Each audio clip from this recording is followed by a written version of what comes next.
ħadd malja u bikini, imma fl-aħħar mill-aħħar xtrajt il-bikini. Kliem Jessica Portelli, Maltija li tgħix l-Ingilterra, li ftit tal-ġimgħat ilu spiċċat fil-midja internazzjonali wara li tellet ritratt tagħha bil-bikini fuq Facebook. Dan biex twassal messaġġ li meta wieħed ikun kuntent bih innifsu m'għandux jiddejjaq jesprimi dan. Fil-programm Espresso fuq One, Portelli irrakkontat dak li għaddiet minnu. Daħlet tixtri malja f'ħanut u għal darba sabet bikini d-daqs tagħha.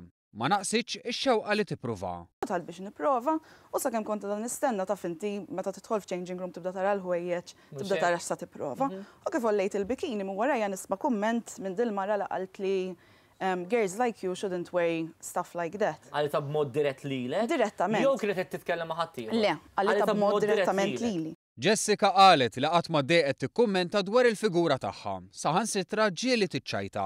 Iżda lil din il-mara fil-ħanut ma kienitx tafa. Imma dil-bniedma ma kontx nafa.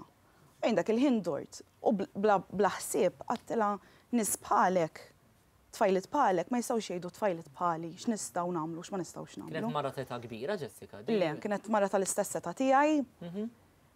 Ġifieri l-iktar u iktar ma stennejtiex, speċjalment minn post fejn noqgħod jiena jien noqgħod Brighton.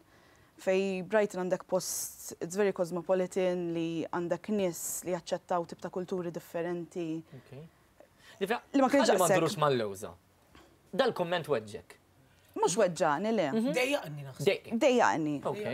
Jessica kienet persuna b'saħħitha biżżejjed li se tieqaf f'dan it-tip ta' attitudni. Dak li ħina tella give me 2 minutes and I'll prove you wrong. U jiena dħalt fiċ-changing room, provajt il-bikini.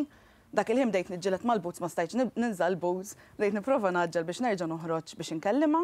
Baqgħet taddini biż-żuffijiet tiġifieri u bdiet tgħid ċertu kliem u tkanta u affarijiet hekk. Ovvjament jiena ħriġt warejta l-bikini baqgħet titħaq.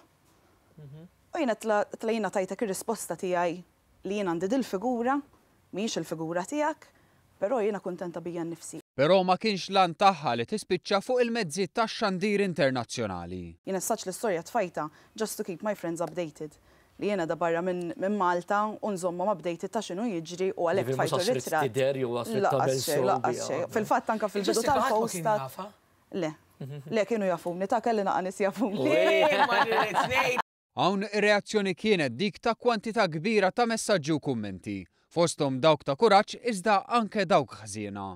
Eventwalment inħolqot il-paġna Live and Let Live biex minn negattiv ħareġ il-pożittiv. Fuq dil-paġna ġeneralment jibatu li l-kummenti n-nies jiena ngħidulhom jekk huma jaċċettawx li l-istorja nitfaħħa nixxerjaħħa, ħafna minnhom jibqgħu anonimi u ħafna minnhom ma jiddejqux juru minn huma u jitfgħu ir-ritratt għax itirabu dik il-konfidenza grazzi għall-pejġ ukoll.